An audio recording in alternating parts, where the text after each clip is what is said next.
pasti berlalu, menerpa hidupmu. Bersabar dan berdoa pada Tuhanmu.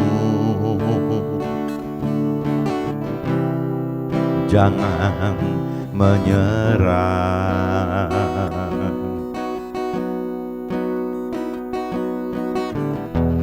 Apa yang kau lakukan pasti ada karmanya. Jangan berdusta, bertobatlah engkau, wahai manusia. Bersyukurlah engkau atas nikmatnya. Oh, oh, oh. Yeah, yeah, yeah.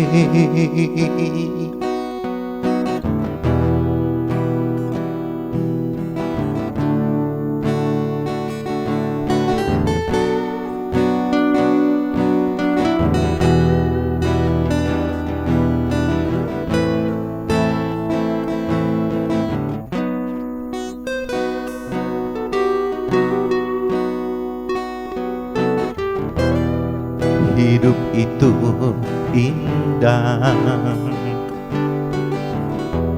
berliku penuh duri,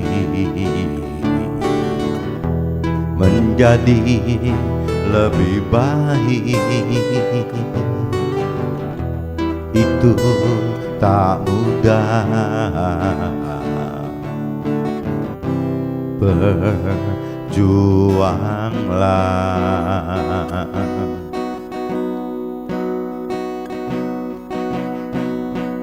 bertobatlah engkau, wahai manusia.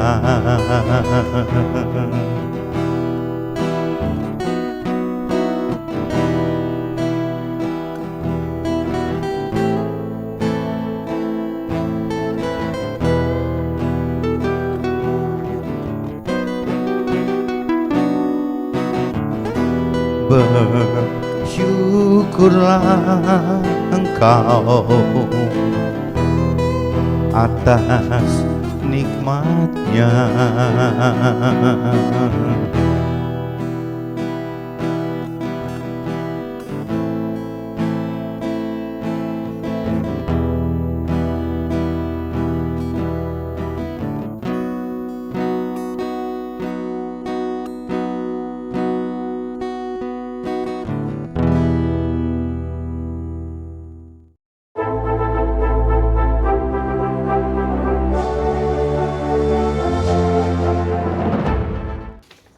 Jumpa kembali di MZ Journey Inspiration of Life. Pagi ini saya mau coba sharingkan teman-teman dengan temanya COVID-19 dan permasalahan pribadi teratasi oleh sukacita yang ubah rintangan jadi berkat. Jadi maksudnya gini teman-teman. Jadi kalau cerita COVID-19 itu kan permasalahan yang sifatnya umum teman-teman. Jadi semua manusia bahkan seluruh dunia itu merasakan bahwa pandemi COVID-19 ini jadi permasalahan gitu. Nah, adapun di luar dari permasalahan umum yang COVID-19 tersebut, juga kita kadang-kadang menghadapi permasalahan yang sifatnya pribadi, teman, pribadi kita sendiri gitu. Nah, dua hal ini, baik permasalahan secara umum atau permasalahan secara pribadi, itu dua-duanya teman-teman, apabila kita sudah lebih dalam mengerti akan firman Tuhan, sebenarnya semua bisa dihadapi dengan cara sukacita, teman. Sukacita itu justru yang akan membawa permasalahan umum dan permasalahan pribadi kita naik level, teman, naik level kedalaman pengenalan pengertian akan firman kita, naik level akan iman kita karena keberanian kita makin berani melakukan firman Tuhan gitu. Nah akhirnya waktu kita mengenal mengerti akan firman Tuhan dan juga mengalami peningkatan level iman kita teman-teman, akhirnya ujung-ujungnya ya semua janji Tuhan tergenapi dalam hidup kita teman-teman. Kalau janji Tuhan itu pasti ujungnya berkat teman. Nah berkat ini terbagi dua kalau bicara dari sisi Tuhan gitu, terbagi menjadi berkat yang sifatnya rohani dan juga berkat yang sifatnya duniawi. Nah kalau cerita orang duniawi yang belum mengenal mengerti akan firman Tuhan, biasanya berkat yang diharapkan itu yang pertama adalah berkat duniawinya dulu teman-teman. Bahkan kadang-kadang lupa akan berkat rohani gitu. Tapi kalau kita sudah lebih dalam mengenal mengerti akan firman Tuhan, justru target kita adalah pertama adalah bagaimana kita mendapatkan berkat rohani teman-teman. Setelah kita mendapatkan berkat rohani, otomatis teman-teman Tuhan akan tambahkan berkat-berkat yang sifatnya duniawi gitu. Nah ini kembali ke iman kita lagi teman-teman. Nah ini nanti coba saya sharingkan dalam draft aja supaya bisa lebih jelas gitu teman. Nah saya baca sekarang teman-teman, kitab Roma pasal 12 ayat 1 sampai 5 teman-teman. Judulnya, perikopnya judulnya itu persembahan yang benar teman-teman. Kitab Roma pasal 12 ayat 1 sampai 5 teman-teman. Karena itu saudara-saudara, demi kemurahan Allah, aku menasihatkan kamu supaya kamu mempersembahkan tubuhmu sebagai persembahan yang hidup, yang kudus dan yang berkenan kepada Allah. Itu adalah ibadahmu yang sejati. Nah ini kalau teman-teman tekankan di sini di ayat 1 teman-teman, ya bahwa kalau kita pengen menyembah Tuhan Allah yang benar gitu, yang berkenan kepada Allah, gak ada cara lain teman-teman, hidup kita gitu. Jadi tubuh kita, tubuh, jiwa dan roh kita itu adalah persembahan untuk Tuhan teman-teman. Itu yang paling berkenan untuk Tuhan gitu. Tapi kalau bukan persembahan kayak zaman-zaman waktu awal-awal dengan sesajen, dengan domba gitu, dengan seperti itu gitu. Ya benernya bukan itu teman-teman. Yang Tuhan hendak itu adalah kehidupan kita teman. Kehidupan kita adalah persembahan yang berkenan untuk Tuhan gitu, yang sangat berkenan gitu ke hidup kita ini gitu. Janganlah kamu menjadi serupa dengan dunia ini, tetapi berubahlah oleh pembaharuan budimu, sehingga kamu dapat membedakan manakah kehendak Allah, apa yang baik, yang berkenan kepada Allah, dan yang sempurna. Nah ini kalau kita ditekankan di ayat 2-nya teman-teman, ya kembali lagi, jadi firman Tuhan itu menghendaki, merencanakan dan menghendaki hidup kita itu bukan seperti orang duniawi pada umumnya teman-teman. Karena di sini ditekankan janganlah kita menjadi serupa dengan dunia. Nah kalau kembali lagi, kalau kita menyimak apa sih yang diinginkan dunia gitu, ya manusia duniawi itu, bahkan orang keyakinan teman, orang maksudnya berkeyakinan itu orang yang sudah beragama tapi tidak atau kurang mengenal akan firman Tuhan gitu, tidak atau kurang mengenal akan pribadi Tuhan. Nah ini yang kadang-kadang targetnya sama teman-teman. Orang yang berkeyakinan dan orang dunia itu targetnya adalah memprioritaskan nomor satu itu ya harus mendapatkan sukses duniawi teman-teman. Nah padahal sukses duniawi ini atau kebahagiaan duniawi ini akan menjadi satu cengkraman gitu, satu beban gitu untuk kita, malah sulit teman-teman untuk masuk surga karena kita sudah merasa aman dengan adanya sukses duniawi, sudah merasa senang dengan adanya kebahagiaan duniawi. Nah akhirnya kita malah waktu Tuhan ajar kita untuk bisa menomorsatukan keselamatan akhirat, malah diabaikan gitu teman. Keselamatan akhirat itu malah diabaikan karena ya merasa sudah aman dan merasa sudah senang gitu, ya sudah merasa bisa menikmati semua hal duniawi dan merasa bisa teratasi semua hal-hal duniawi gitu. Ya padahal lupa bahwa yang namanya kalau kita sudah bicara Tuhan kasih sakit yang gawat aja juga kita, uang itu sukses duniawi itu tidak bisa ngobati apa-apa teman. Apalagi kalau kita bicara meninggal gitu. Meninggal itu tidak bisa ditebus dengan sukses duniawi gitu. Meninggal itu ya akan berujung ke penghakiman di dalam akhirat. Nah kalau kita sama sekali tidak punya bekal keselamatan akhirat kita kumpulkan di dunia ini gitu. Karena satu-satunya jalan untuk mendapatkan bekal akhirat itu cuma waktu hidup di dunia ini saja teman-teman. Kalau kita sudah meninggal dunia justru nggak bisa mengadakan apa-apa gitu. Dan yang Tuhan pengen kan bagaimana caranya kita mendapatkan berkat-berkat akhirat dulu, mencari berkat akhirat dulu di dunia ini dengan cara mencari Tuhan secara pribadinya, dengan cara mengenal firman Tuhan secara detail itu dan melakukannya gitu. Nah itu akhirnya menjadi berkat akhirat teman-teman. Nah berkat akhirat ini kalau dalam nanti yang kita bahas pagi ini soal sharing di kitab Roma ini gitu, dan kitab 2 Korintus ini ya nanti akan Tuhan yang otomatis teman-teman. Kita tanpa mencari kesusahan duniawi atau kebahagiaan duniawi juga itu akan hadir sendiri teman-teman. Nah ini nanti coba saya baca nanti akan tercermin gitu. Jadi yang ayat 2 itu ingetin seperti itu teman-teman. Ya jangan sampai kita tidak menjadi serupa seperti dunia gitu. Berdasarkan ini sampai ayat 5. Berdasarkan kasih karunia yang dianugerahkan kepada kita, kita berkata kepada setiap orang di antara kita, janganlah kita memikirkan hal-hal yang lebih tinggi daripada yang patut kita pikirkan, tetapi hendaklah kita berpikir begitu rupa sehingga kita menguasai diri menurut ukuran iman yang dikaruniakan Allah kepada kita masing-masing.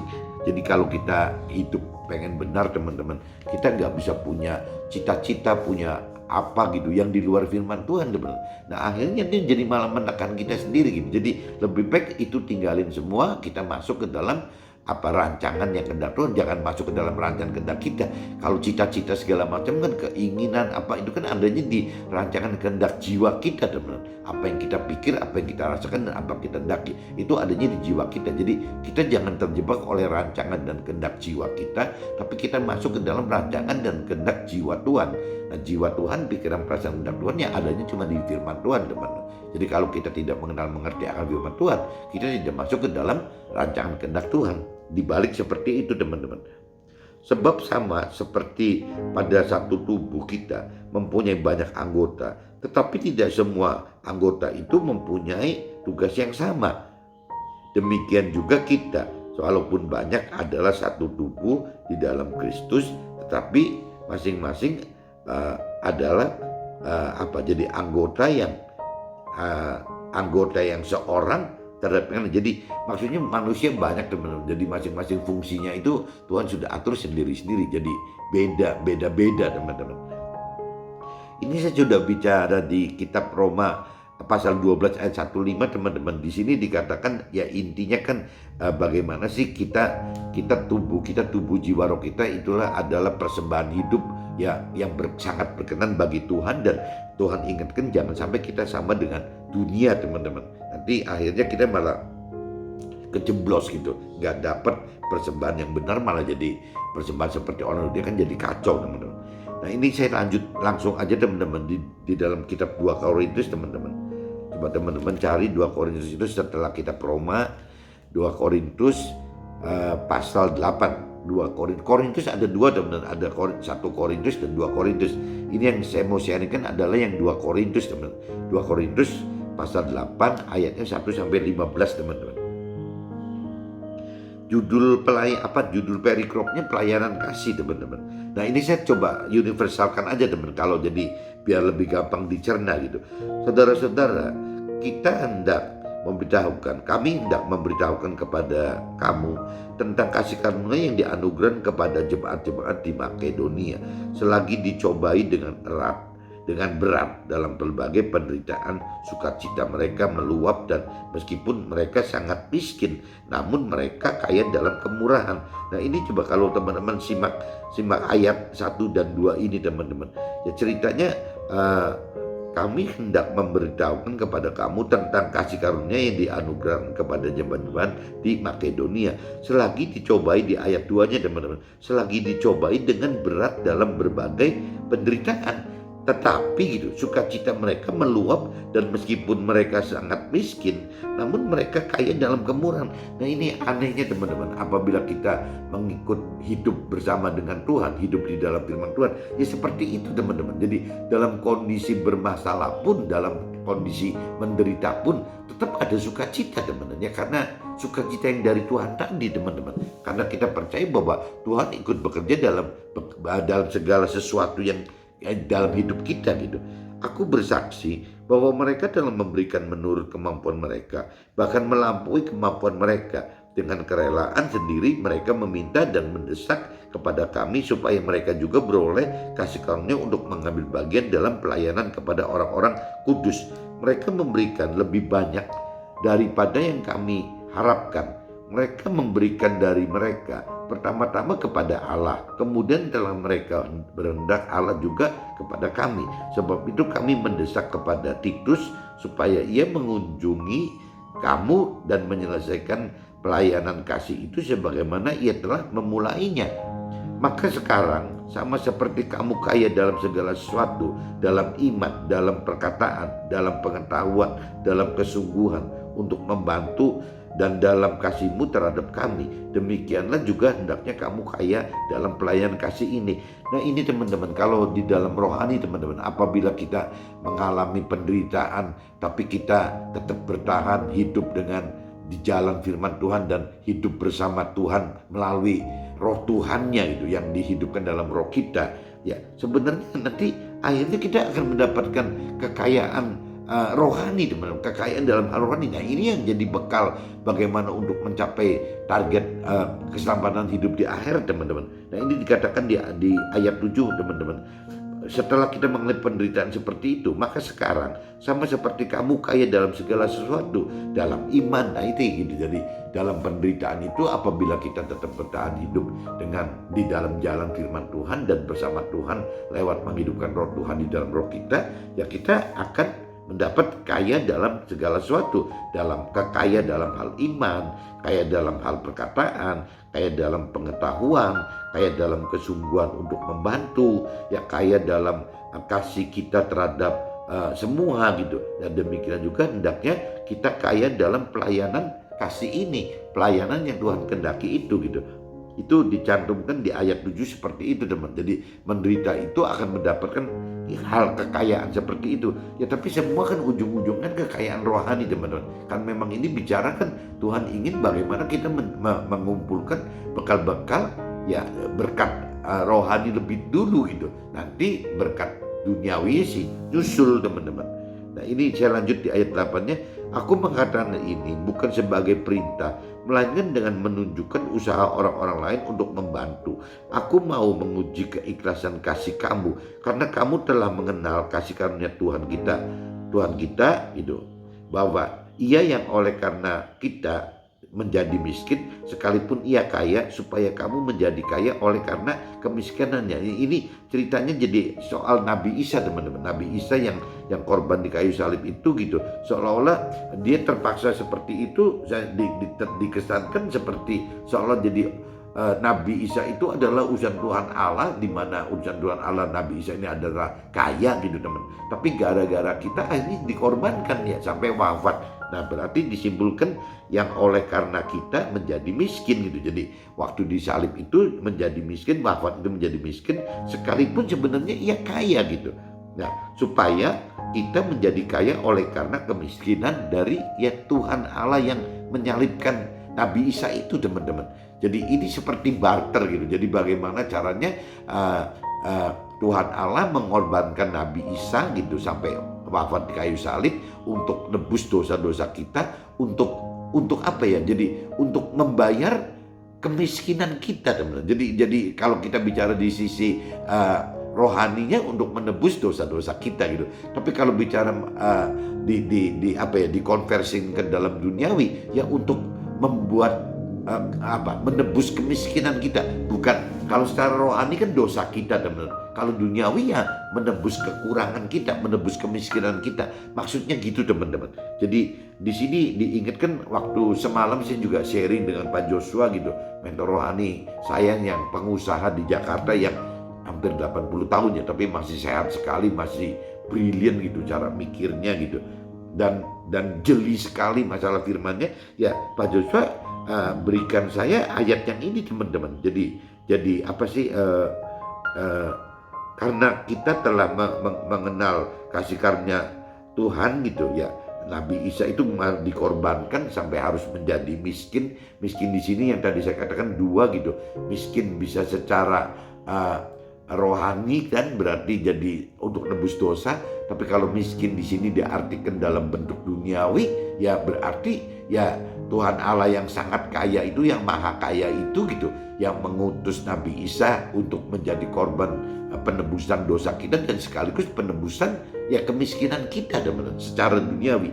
Secara duniawi itu Tuhan Allah ngerti ini teman-teman. Makanya kalau kita ngaitkan dengan kitab Matius pasal 6 ayat 33 itu, carilah dahulu kerajaan Allah dan kebenarannya. Ya Tuhan ajarkan seperti itu karena memang Tuhan udah persiapkan bahwa kita ini tidak boleh miskin teman-teman untuk menjadi alat Tuhan. Ya kita ini tidak boleh miskin gitu, karena untuk menjadi alat Tuhan itu Tuhan tahu bahwa kita butuh gitu, butuh hal-hal yang duniawi itu. Cuman Tuhan tidak mau kita jangan sampai diperbudak ya oleh kecintaan kita terhadap hal-hal duniawi itu, ya terhadap hal uang khususnya gitu, karena hal duniawi itu berujung ke uang semua teman-teman. Baik itu masalah harta, tahta gitu, pemenuhan nafsu duniawi itu semua berujung ke uang. Makanya Tuhan maksud ya carilah dahulu Tuhan pribadinya, carilah dulu firman Tuhannya, perintah peraturan firman Tuhannya. Nah baru nanti Tuhan yang otomatis akan menebus kemiskinan kita kalau dari sisi duniawinya. Nah ini adanya di ayat 9 ini teman-teman. Jadi ada barter gitu. Jadi seolah Tuhan sudah merencanakan kita ini menjadi kaya waktu jadi alat Tuhan, waktu kita sudah mengerti akan kebenaran firman Tuhan, sudah mengenal dan mengerti rancangan kehendak Tuhan gitu. Ya Tuhan sudah persiapkan dengan tebus Nabi Isa, dengan wafat Nabi Isa dua gitu, secara rohani tebus dosa kita, yang kedua tebus kemiskinan kita teman-teman, untuk kita menjadi kaya gitu di saat menjadi alat Tuhan. Cuman jangan sampai kita kaya terjebak ya karena merasa bahwa yang bikin kaya itu kita sendiri, kekuatan kita sendiri, kita mengandalkan diri kita sendiri. Nah yang kedua ya kalau kita dengan pola-pola beranggapan bahwa kita kaya karena memang kemampuan kita sendiri, ya nanti ujungnya itu ya akan cinta uang teman-teman. Nah cinta uang itu ya tadi gitu, ya akan diperbudak oleh harta tahta dan pemenuhan nafsu duniawi ini gitu. Inilah pendapatku tentang hal itu yang mungkin berfaedah bagimu. Memang sudah sejak tahun yang lalu kamu mulai melaksanakannya dan mengambil keputusan untuk menyelesaikan juga. Maka sekarang selesaikanlah jugalah pelaksanaannya itu. Hendaklah pelaksanaannya sepadan dengan kerelaanmu, dan lakukanlah itu dengan apa yang ada padamu. Sebab jika kamu rela untuk memberi, maka pemberianmu akan diterima. Kalau pemberianmu itu berdasarkan apa yang ada padamu, bukan berdasarkan apa yang tidak ada padamu. Sebab kamu dibebani bukanlah supaya orang-orang lain mendapat keringanan, tetapi supaya ada keseimbangan gitu. Maka hendaklah sekarang ini kelebihan kamu mencukupkan kekurangan mereka, agar kelebihan mereka kemudian mencukupkan kekurangan kamu, supaya ada keseimbangan. Seperti ada tertulis, orang yang mengumpulkan banyak tidak kelebihan, dan orang yang mengumpulkan sedikit tidak kekurangan. Nah ini kalau teman-teman simak begini teman-teman, jadi tujuan Tuhan itu bukan membuat kita kaya itu untuk jadi mendambakan kekayaan itu gitu. Nah kalau kita simak ayat 13 dan 14 dan 15 teman-teman, Tuhan itu membuat kita kaya itu untuk bisa menjadi seimbang teman.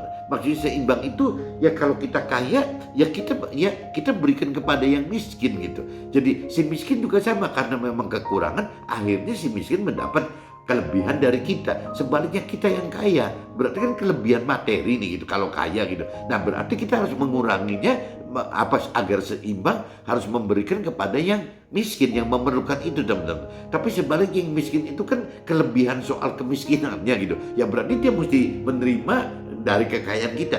Jadi seolah-olah seperti itu, teman. Jadi kalau rumusnya ujungnya seperti di ayat yang terakhirnya di 15-nya gitu, ya ditekankan seolah-olah ya sebenarnya apa sih di sini ditekankan orang yang mengumpulkan banyak tidak kelebihan. Jadi kalau kita misalnya Tuhan beri kekayaan banyak juga istilahnya tidak kelebihan. Kenapa? Karena kita berikan kepada orang lain gitu. Nah sebaliknya orang yang miskin gitu, yang mengumpulkan sedikit, orang miskin mengumpulkan sedikit, ya tidak kekurangan. Kenapa tidak kekurangan? Nah, karena memang kita memberikan kepada mereka, donasi kepada mereka gitu. Nah Tuhan itu berkehendak seperti itu, teman-teman. Bukan berarti jadi kaya, kita dibuat kaya oleh Tuhan itu seperti rancangan kehendak dunia gitu, bahwa kaya itu dipegangnya sendiri, bukan untuk didistribusikan balik gitu, bukan seperti air yang mengalir. Kalau Tuhan pengen kita harus punya pengertian yang benar bahwa kekayaan kita waktu kita benar adalah yaitu ya harus seperti mengalir, teman-teman. Jadi mengalir kepada orang yang membutuhkan gitu, yang memerlukan itu. Itu harus kita lakukan itu, teman-teman. Nah, jadi di sini makanya di ayat 15-nya dicantum yang lebih, yang akhirnya ujungnya juga yang imbang gitu loh. Yang kurang juga ujungnya karena dikasih jadi imbang juga gitu. Jadi yang lebih ya harus menyumbangkan supaya imbang, yang miskin ya akan menerima dari yang lebih gitu. Dari yang kaya ya akan imbang juga. Makanya diistilahkan di sini orang yang mengumpulkan banyak tidak kelebihan, dan orang yang mengumpulkan sedikit tidak kekurangan. Jadi sekali lagi saya tekankan bahwa Tuhan ingin membuat kita kaya dengan cara menebus kemiskinan kita melalui wafatnya Nabi Isa itu, wafatnya Yesus di kayu salib itu adalah penebusan, dan secara duniawi penebusan kita harus kaya gitu, bukan miskin gitu. Tapi kalau secara rohani ya kita ditebus untuk bebaskan dosa kita supaya kita bisa masuk ke akhirat. Jadi dua-duanya, teman-teman. Jadi arti penebusan Nabi Isa atau Yesus di kayu salib itu kalau dari duniawi berarti bagaimana kita mendapatkan kekayaan karena kemiskinan sudah ditebus. Nah sebaliknya secara rohani ya dosa-dosa kita sudah ditebus supaya kita bisa masuk ke dalam akhirat, keselamatan akhirat di surga gitu. Jadi saya sudah bacakan yang ini, teman-teman. Nah sekarang saya coba mulai masuk ke draft aja, teman-teman. Saya coba langsung masuk ke draft aja. Ini judulnya sekali lagi, teman-teman, COVID-19 dan permasalahan pribadi teratasi oleh sukacita yang ubah rintangan jadi berkat. Tema ini bisa cantum begini, teman-teman. Apabila memang teman-teman beriman, percaya akan Tuhan pribadi gitu. Jadi kalau kita percaya bahwa Tuhan itu maha besar gitu, ya maha kaya gitu. Terus yang ditakutkan apa gitu? Ya maha tahu gitu, maha hadir ya. Jadi tidak ada yang harus ditakutkan, teman-teman. Semua itu sudah dalam perencanaan Tuhan semua. Itu kalau memang kita beriman, percaya bahwa pribadi Tuhan itu ya memang pantas gitu, pantas untuk kita pegang. Nah kalau kita sudah mikir seperti itu, terus apa gunanya kita harus takut gitu ya? Yang menyebabkan ketakutan itu jadi akhirnya duka cita gitu. Intinya itu, teman-teman. Karena kalau kita kembali ke ayat yang dicantum di sini di kitab Roma 8 ayat 28, di situ dikatakan jelas kok bahwa Tuhan itu turut bekerja dalam segala sesuatu gitu. Jadi apapun juga sudah Tuhan rencanakan bagi kita gitu. Tuhan sudah tahu semua. Dan tinggal kita mau taat enggak gitu. Apa yang Tuhan perintah peraturan, kita mau nggak melakukan firman Tuhan itu ya, kita mau nggak melakukan perintah peraturan Tuhan. Meskipun saya berulang kali katakan untuk melakukan firman Tuhan itu kan butuh pengenalan dan pengertian akan firman Tuhan, teman-teman. Nah waktu kita tidak mau mengenal firman Tuhan ya kita tidak bisa melakukan firman gitu. Nah waktu kita melakukan firman ya kita harus mengenal firman Tuhan dulu. Waktu kita mau mengenal firman Tuhan kita tahu, teman-teman, bahwa di waktu untuk mampu mengerti firman Tuhan itu butuh roh Tuhan gitu. Untuk mampu melakukan firman Tuhan itu butuh roh Tuhan gitu. Nah di situ berarti kita harus menghidupkan roh Tuhan.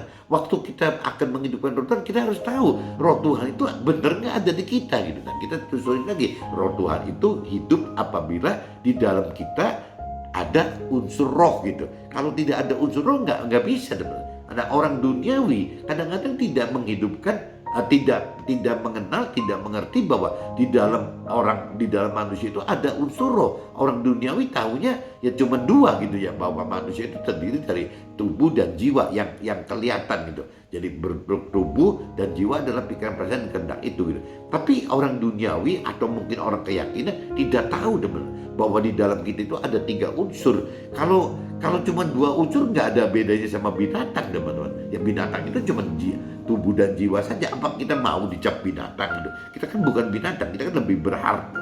Lebih berharga, lebih berharkat gitu. Ya kita ini kenapa lebih berharga dari binatang? Karena kita punya roh teman-teman. Nah ini harus diketahui dulu, dikenali dan dimengerti dulu bahwa manusia itu terdiri dari tubuh, jiwa, roh. Nah setelah itu baru kita tahu bahwa roh kita akan ditempati oleh roh Tuhan. Jadi setiap saat kita bisa hidup bersama, berinteraksi dengan Tuhan Allah teman-teman. Tujuannya itu. Nabi Isa pun waktu turun diutus ke dunia ya sama teman-teman, karena ada unsur manusianya dan juga ada unsur roh Tuhan yang dihidupkan. Nah kalau di Nasrani sebutnya Roh Kudus atau Roh kebenaran gitu. Kalau yang saya dengar dari teman-teman saya atau keluarga saya di Muslim ya itu sebutnya nur gitu, katanya cahaya yang dari Tuhan Allah gitu. Jadi kurang lebih sama teman-teman.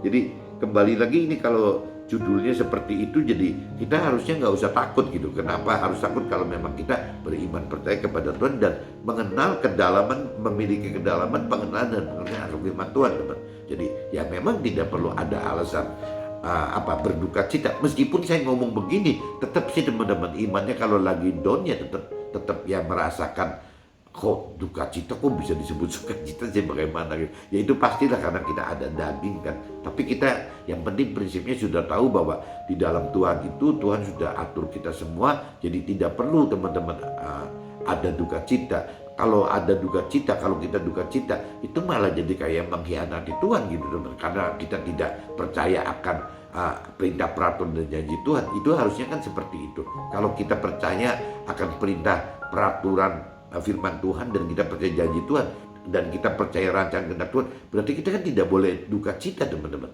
Nah jadi kalau selama kita duka cita, kita ketakutan, kita harusnya koreksi diri, ada sesuatu yang salah ya, yang menyimpang dari perintah, peraturan, firman Tuhan gitu teman, atau menyimpang dari iman kita. Ini saya langsung ke draft aja teman. Belajar berdiam diri, saya ngalamin belajar berdiam diri selama 20 tahun agar tidak menjadi serupa dengan dunia, tetapi berubah oleh pembaharuan. Kalau kalau di firman Tuhan disebutnya pembaharuan budi teman-teman. Tapi saya coba terjemahkan pembaharuan budi itu dengan sebutan pembaharuan pola dan cara pikir serta perbuatan kita gitu, sehingga dapat membedakan manakah kehendak Tuhan, apa yang baik, yang berkenan kepada Tuhan dan yang sempurna, dengan persembahan hidup kita sebagai persembahan yang hidup dan kudus gitu. Jadi hidup kita ini teman-teman, bagaimana hidup kita ini menjadi persembahan untuk Tuhan Allah gitu. Berdiam diri dengan mendalami pengenalan dan pengertian serta berani melakukan firman Tuhan, karena hidupkan roh Tuhan gitu, membuat iman kita alami kenaikan tingkat gitu, sehingga kita kaya dalam segala sesuatu, kaya dalam iman, kaya dalam perkataan, kaya dalam pengetahuan, kaya dalam kesungguhan membantu, dan kaya dalam kasih gitu. Jadi gara-gara seperti ini teman-teman, awalnya berdiam diri ini ya akhirnya kita jadi lebih dalam mengenal, mengerti akan firman Tuhan, kita jadi lebih berani melakukan firman Tuhan. Nah waktu kondisi seperti itu kita menghidupkan roh Tuhan, ya akhirnya berujung tingkat iman kita naik teman-teman. Nah waktu tingkat iman kita naik ya timbulnya seperti itu teman-teman. Jadi kita itu jadi secara rohani menjadi lebih kaya gitu dalam hal-hal rohani ya, dalam lebih yang tadi dikatakan lebih kaya dalam iman, lebih kaya dalam bagaimana kita bertutur kata, lebih kaya dalam pengetahuan. Jadi kita bisa lebih bijak, lebih ngerti kebenaran lebih secara total gitu ya, lebih kaya dari kesungguhan membantu. Kalau kita membantu juga niatnya memang dasarnya dari memang benar-benar tulus ingin membantu ya, dalam hal mengasihi sesama ya, kita memang dalam hati memang mengasihi sesama gitu. Nah ini semua karena balik lagi kita berdiam diri ya untuk belajar mau mengenal firman Tuhan, belajar untuk mampu mengerti firman Tuhan, belajar untuk mampu melakukan firman Tuhan, yang belajar menghidupkan roh kita di luar tubuh dan jiwa, dan belajar berinteraksi dengan roh Tuhan yang ada di dalam roh kita itu. Nah, itu akhirnya ya bisa mendapatkan kekayaan rohani yang tadi dikatakan, teman-teman. Nah, kalau kita baca di firman 2 Korintus pasal 8 ayat 9, ini yang tadi saya katakan saya dapat dari Pak Joshua tuh ini, teman-teman. Jadi ada 2 ayat tadi malam saya dapat itu ya, karena saya katakan ke Pak Joshua, ini saya kok aneh ya, dalam kondisi saya sedang berdiam diri, ya kondisi perusahaan saya juga tidak baiklah secara duniawi gitu. Tapi kok ini ada peluang-peluang yang besar sekali gitu loh, yang tahun ini, yang bulan-bulan ini saya akan menghadapinya gitu. Ya ada 2 peluang yang besar sekali yang sangat berbeda dengan usaha yang normal, teman. Nah, cuman kan kalau saya menilik diri, saya kan dalam kondisi sedang berdiam diri gitu, dan juga situasi kondisi perusahaan bukan dalam kondisi wah gitu. Ini apalagi COVID begini kan, kena PPKM juga semua bisnis jadi lesu. Tapi kok ada wacana minggu depan bulan ini gitu, saya akan mendapat peluang, 2 peluang yang dinilai wah sekali gitu, teman. Bagi kelas saya gitu, wah sekali gitu. Nah, ini yang saya sharingkan dengan Pak Joshua. Emangnya ya apa akan begini. Nah, tapi kalau Pak Joshua bilang ya kembali lagi, Pak Joshua bawa 2 firman saya suruh pelajarin di kitab 2 Korintus pasal 8 dan 9, dan satu yang tadi, teman-teman. Jadi satunya di 2 Korintus pasal 2 ini, dan satunya di kitab Ulangan, teman-teman. Kitab Ulangan pasal 8. Nanti coba kalau teman-teman sempat coba cari lagi kitab Ulangan gitu. Jadi di kitab Ulangan 18 itu Pak Joshua juga kasih ke saya gitu. Jadi kasih 2 firman untuk ngatasin, maksudnya kalau memang sudah waktunya Tuhan gitu. Tuhan ini memang pengen membuat kita kaya kok. Jadi baik di 2 Korintus 8 ayat 9 ya, di sini kan kalau di 2 Korintus pasal ayat 8 9 ini kan ada di perjanjian baru, teman-teman. Ya, bunyinya karena kamu telah mengenal kasih karunia Tuhan kita, ya, bahwa ia yang oleh karena kamu menjadi miskin sekalipun ia kaya, supaya kamu menjadi kaya oleh karena kemiskinannya. Nah, ini tadi saya bilang gitu, yang tadi dikatakan bahwa Tuhan Allah itu mengorbankan Nabi Isa atau Yesus ini di kayu salib wafat untuk penebusannya 2, teman-teman. Kalau secara rohani disebutnya penebusan dosa kita untuk bisa masuk ke alam akhirat. Tapi kalau secara duniawi itu penebusan kita, kemiskinan kita ditebus, teman-teman, untuk menjadi kaya.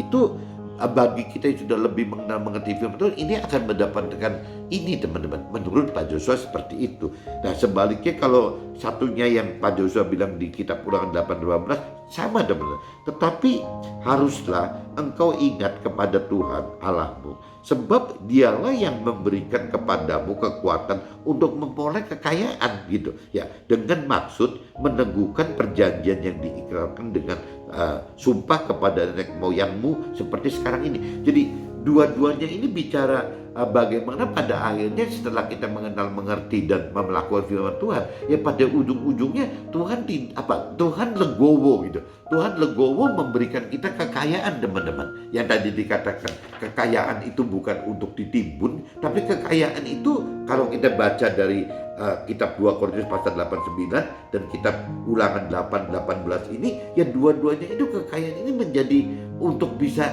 menjadi alat dukungan kepada alat Tuhan untuk memberitakan benar firman Tuhan, teman-teman, kepada ya sesama kita semua gitu. Jadi orang miskin yang miskin, istilahnya kita beri berkat yang dari kita gitu. Bukan berkatnya yang dari Tuhan bagi kita itu disimpan, teman, tapi disalurkan gitu. Disalurkan untuk yang orang yang memerlukan. Nah, jadi orang yang kekurangan mendapat lebih dari kita, sebaliknya kita yang lebih karena Tuhan beri kepada kita berkelebihan, ya kita berikan kepada orang yang kekurangan. Maksudnya Tuhan gitu, teman-teman. Tapi kalau orang duniawi kan tidak, teman, dipegangin terus gitu, ya kekayaannya dipegangin terus sampai akhirnya jadi jerat untuk tidak bisa melepaskan kekayaan itu. Nah, akhirnya tidak bisa masuk ke dalam surga, teman-teman, karena kekayaan itu kan duniawi gitu, sedangkan kita meninggal itu kan masuknya di alam akhirat. Dunia itu firman Tuhan katakan tidak bisa dibawa ke akhirat. Nah ini yang Tuhan khawatir gitu. Tapi kalau kita sudah lebih dewasa rohani, Tuhan berani teman-teman. Tuhan berani memberikan kita harus kaya, bukan memberi kaya, harus kaya gitu. Kalau kita menyimak kembali lagi di ayat 2 Korintus 8 ayat 9, ini harus kaya teman-teman. Begitupun juga di kitab Ulangan. Kitab Ulangan kan ada ini perjanjian lama. Sama juga teman-teman. Kitab Ulangan pasal 8 dan 15 juga sama. Ya kita harus kaya gitu.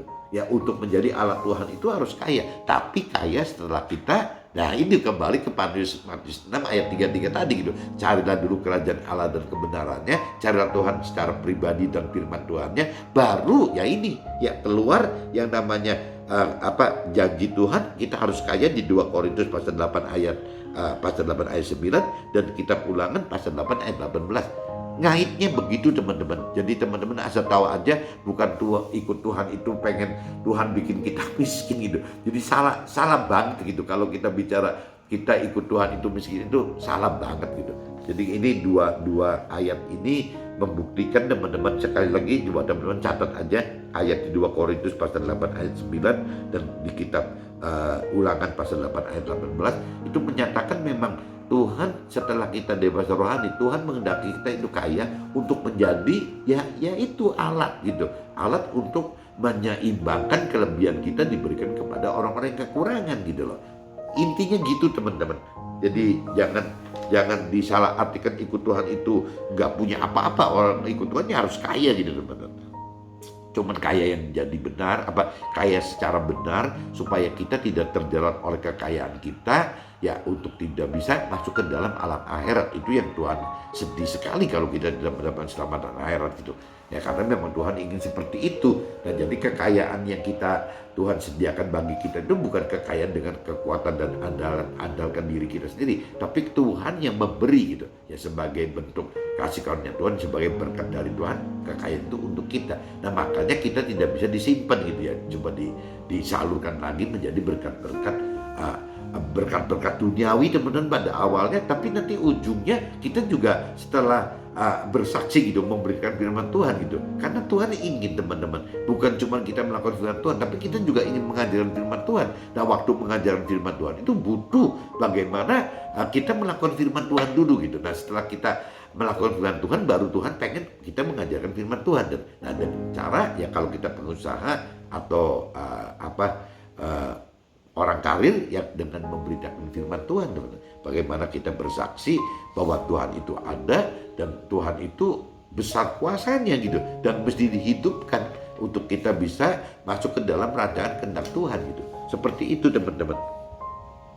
Jadi hasil pembaharuan budi yang berupa pola dan cara pikir serta perbuatan akan berujung bagaimana kita menjadi kaya agar dapat jadi berkat bagi sesama, tetapi dengan terlebih dahulu mengenal dan mengerti, hidup dengan melakukan firman Tuhan. Ini intinya bagaimana kekayaan itu akan diberikan kepada kita oleh Tuhan asal kita sudah dewasa rohani teman-teman. Ya kembali lagi, dewasa rohani adalah mengenal mengerti akan firman Tuhan, ya berani melakukan firman Tuhan, ya mampu mengerti dan mampu melakukan firman Tuhan karena memang menghidupkan roh Tuhan. Ya menghidupkan roh Tuhan berarti kita taruh Tuhan di dalam roh kita gitu. Gandengannya gitu semua teman-teman.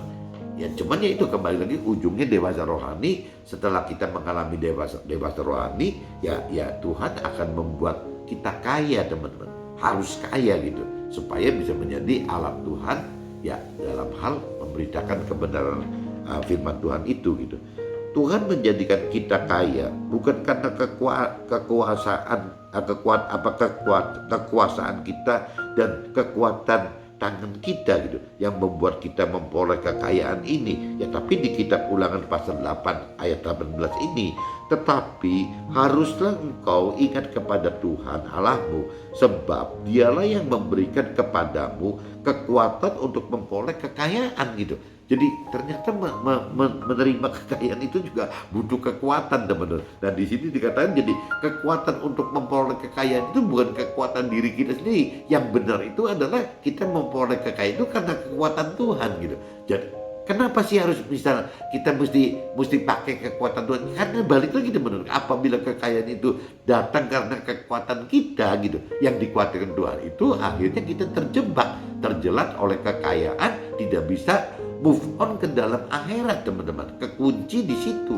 Kenapa? Karena kekayaan duniawi itu ya akan bisa membuat kita merasa aman gitu, merasa kuat, merasa mampu, merasa segala macam di dunia ini bisa diatasi dengan kekayaan. Dan ini yang menyebabkan kita terjebak, tidak bisa masuk ke dalam keselamatan akhirat tuh ini. Nah ini yang Tuhan gak mau teman-teman. Makanya Tuhan pengen kita kaya ya karena kekuatan yang dari Tuhan gitu. Jadi kalau kita simak di kitab Ulangan 8:18 itu bunyinya gitu teman-teman. Tetapi haruslah engkau ingat kepada Tuhan Allahmu, sebab dialah yang memberikan kepadamu kekuatan untuk memperoleh kekayaan, dengan maksud meneguhkan perjanjian diikrarkannya dengan sumpah kepada nenek moyangmu, kepada nenek kita seperti sekarang ini. Nah ini jadi bukan cuman Tuhan pengen begitu. Tuhannya sudah bersumpah katanya. Ya nenek moyang kita ini sudah bersumpah.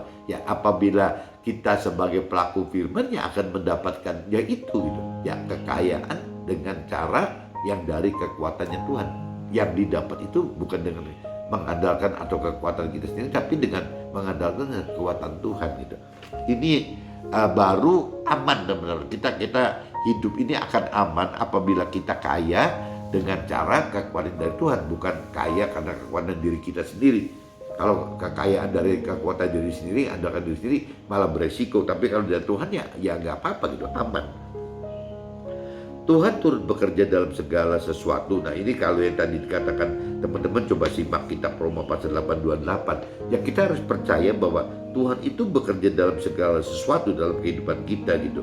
Ya adanya di kitab Roma pasal 8:28. Dan kendalikan hidup kita. Jadi Tuhan itu pasti bekerja dan mengendalikan hidup kita teman-teman, mengontrol hidup kita.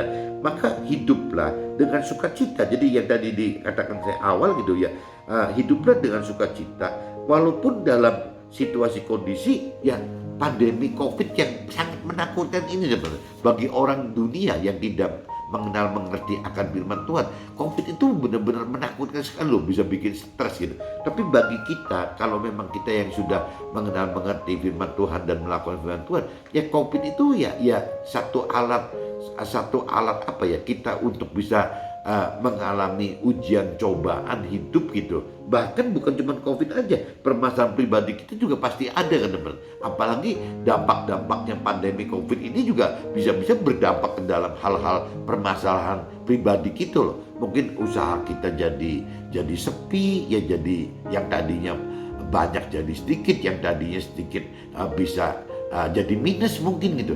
Yang tadinya kerja jadi di PHK, yang tadinya dapat gaji maksimal jadi minimal gitu. Jadi nggak keruan semua teman-teman. Tapi semua balik lagi teman-teman. Apabila kita mengalami penderitaan seperti itu, ya justru dalam penderitaan itu Tuhan uji dan coba kita, Tuhan didik kita untuk bisa menjadi lebih sempurna teman-teman. Nah, untuk apa yang tadi disebut, jadi kita itu malah jadi akan, kalau kita sudah menderita tapi tetap kita hidup dengan taat melakukan firman Tuhan, hidup dalam jalan firman Tuhan dan hidup bersama Roh Tuhan, ya kita akan jadi kaya dalam iman teman. Gara-gara penderitaan ini tuh kita akan menjadi kaya dalam iman, kita menjadi kaya dalam bagaimana kita bertutur kata. Dari perkataan kita akan lebih bijak mungkin, ya kita akan lebih kaya dalam pengetahuan kita, tentang kebenaran ini kita akan lebih tahu gitu. Kita akan lebih kaya dalam kesungguhan membantu sesama kita, ya kita akan lebih kaya dalam hal mengasihi sesama kita. Nah ini semua kan dalam hal-hal ujian, cobaan, penderitaan karena adanya pandemi COVID-19 yang bisa berdampak juga kepada permasalahan pribadi kita masing-masing gitu. Ya jadi ya dua teman-teman. Jadi masalah COVID itu adalah permasalahan umum, tapi kalau permasalahan pribadi kita adalah permasalahan yang sifatnya punya sendiri kan gitu. Nah, dua hal ini ya akan bisa teratasi apabila kita beriman percaya kepada kitab Roma 8:28, beriman percaya kepada kitab Ulangan 8:18 tadi, beriman percaya kepada 2 Korintus 8 ayat 9 tadi, ya Tuhan justru dalam momen-momen yang terjepit oleh orang dunia, dianggap terjepit, justru bisa menjadi satu peluang gitu teman, satu peluang bagi Tuhan untuk membuktikan gitu bahwa orang yang memang benar-benar taat melakukan firman Tuhan, ya kompensasinya ya janji Tuhan seperti itu gitu, ya akan diberikan kekuatan untuk menjadi kaya gitu, kekayaan, mendapatkan kekayaan ini gitu. Kekuatannya ya kekuatan dari Tuhan itu teman-teman. Cuman yang penting jangan sampai setelah Tuhan memberikan kekuatan untuk menjadi kaya ini, kita jadi ujung-ujungnya meninggalkan Tuhan. Nah itu yang bahaya teman-teman. Nanti yang itu teman-teman nanti simak di vlog saya gitu, yang di vlog saya pagi ini. Nanti saya tulis di deskripsi aja teman-teman. Saya cantum itu peringatannya, itu ada di kitab Ulangan pasal 8 ayat 17-20 teman. Nanti teman-teman lihat di deskripsi aja bahwa syarat-syaratnya kaya itu ya itu, jangan sampai setelah kaya kita malah jadi ingat Tuhan lagi. Itu juga jadi bahaya lagi teman-teman. Jadi nanti teman-teman jangan lupa setelah mendengarkan sharing atau sebelum mendengarkan sharingnya, coba deskripsinya dibaca dulu aja teman-teman. Jadi intinya Tuhan mau membuat kita kaya, asal jangan kita lupa gitu. Jangan lupa bahwa yang bisa membuat kaya itu adalah Tuhan, bukan kita, bukan kekuatan kita, bukan kita mengandalkan diri kita gitu. Tapi ya memang karena kekuatan Tuhan yang membuat kita menjadi kaya, sehingga kita legowo untuk bisa membagikan kekayaan ini ya sebagai saluran berkat kepada orang-orang yang membutuhkan. Karena target Tuhan adalah bukan membuat kita kaya di dunia ini, tapi bagaimana kita menjadi kaya di akhirat nanti. Dengan cara apa? Menjadi berkat kepada orang-orang di dunia ini. Akhirnya kita mengumpulkan bekal untuk di akhirat. Kita melepaskan berkat-berkat duniawi di sini, ya kita otomatis mendapatkan berkat akhirat nanti teman-teman, di alam surga nanti, sehingga kita bisa di posisi yang terdekat dengan Tuhan gitu. Kalau firman Tuhan katakan tertinggi, ada yang katakan misalnya terbesar gitu, tapi kalau buat saya ya target kita adalah terdekat di dalam surga, di dekat posisi Tuhan. Oke teman-teman, see you, bye-bye.